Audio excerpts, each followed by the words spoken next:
digressing and moving on to a degree. Anthony Joshua is poised to face Kubrat Pulev after an IBF extension of the purse bid deadline. Purse bid is now set at January 31st. Gary, I know you have a lot of hot takes about extensions of purse bids.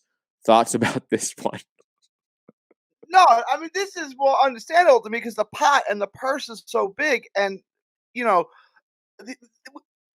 the other one was Luke Campbell versus Fortuna. And it just seemed like Fortuna should just agree to something before he loses everything, right? It's like know when you're in position to negotiate and understand when you're not.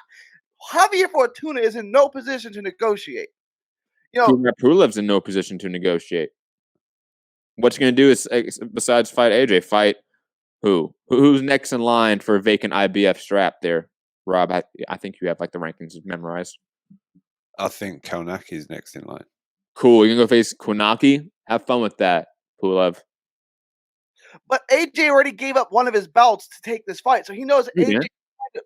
You think AJ? No, he didn't. No, he didn't. I missed that news. No, he didn't, Gary. He hadn't given it the WBO? No, that hasn't happened yet. None of this has happened yet, Gary. And that, like, he can still go fight Usyk and please give up the IBF belt and keep WBO. Please do that, please, because I don't want to watch this Pulev fight. You know how boring. Look, I think Pulev. I think he's a top 10 heavyweight. I do. But I don't. This fight's going to be so boring. It's going to make Joseph Parker versus Joshua look like a barn burner. It's going to be so boring. Joshua's going to knock him out in dramatic fashion, Gary. I hope so. Good. No, I see. You keep thinking because I troll you that I don't like AJ. I do like AJ. I think AJ is a good fighting champion. I think he's good for the sport. I like AJ. You're just an Usyk fanboy, okay? Sit down for a second, Gary. Yeah, he's gonna. Second, Gary was like, wait. There's a possibility. It might be 5%, but there's a possibility that AJ gives up the IBF and fights Usyk for the WBO. And Gary got so excited. That was instantly what Gary was thinking. Rob, your thoughts on this IBF extension for Joshua Pulev? Yeah, I mean, look, in case anybody missed it, Eddie Hearn took to Twitter today and said, all right, I'm at the airport. What's happening, Twitter? And then he just got hundreds of questions and was answering everything.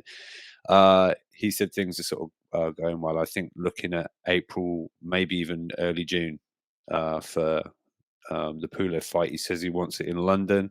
The Tottenham Hotspur football ground is looking likely. Yeah, I think I just like that Gary's happy that this is. Oh, look, he left. Look, he's going to stay because he wants to hear what I'm going to say. Wait. Yeah, he's back. He's back. I thought you were going to leave when I was going to say something ago. No, Gary seems to think it's okay for Joshua and Pulev to negotiate this because there's all this money involved. Well, Campbell and Fortuna, they're trying to get the best money at their level that they can involve. So it doesn't matter. What offer to Fortuna is the best offer he's going to get. His other option is fighting five fights out from the main event on a PBC card in Biloxi, Mississippi. That's his other option. Gary, to use your logic for their guys like Fortuna and Campbell's placement in terms of making money and how they should just take what they're offered, because of their placement money, they're 100% going to nickel and dime in negotiation for an extra 10, 20, 30 grand. Then figure it out. Then figure it out. They give you all. I'm not saying and Gary, that's what the purse bid extension is for, is to give them time to figure it out. Because every time there's a contract or a term sheet that's sent back, all the lawyers have to read it.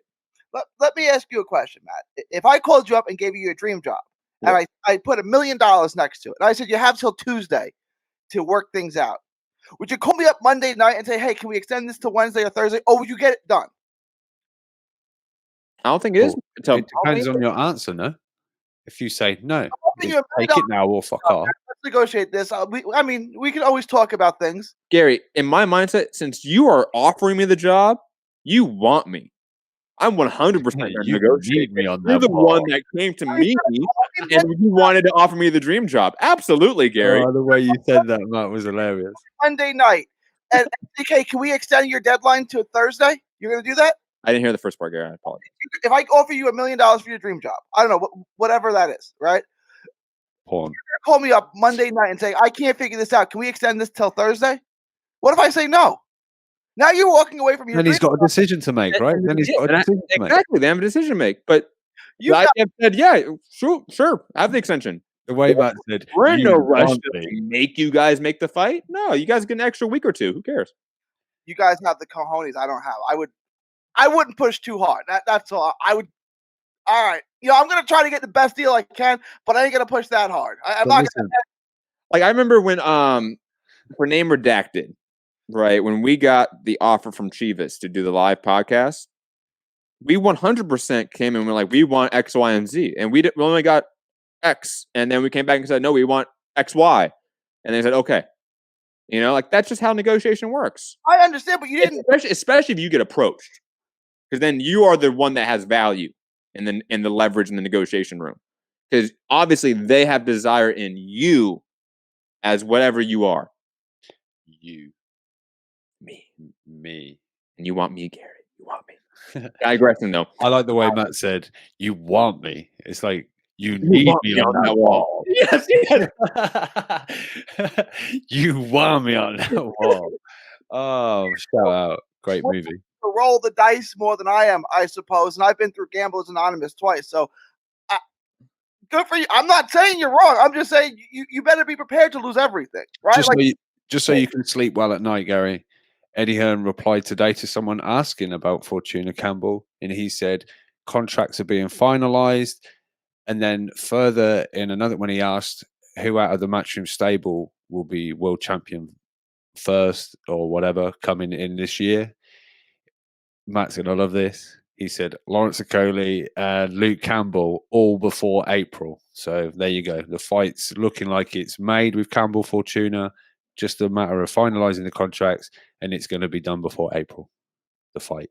Good. Then so you can put your head on your pillow tonight and just get rid of this negative purse bid. It's not the same, obviously, but it's on the same spectrum. Like Rob crying over Anthony Corolla retiring, and Gary getting like vein popping angry over the idea of a first bid extension for Campbell Fortuna. It's on the same spectrum of craziness. Not saying it's the same thing, but it's on the same spectrum, guys. Look, this actual myth of me physically crying that Corolla retired. It's not a myth.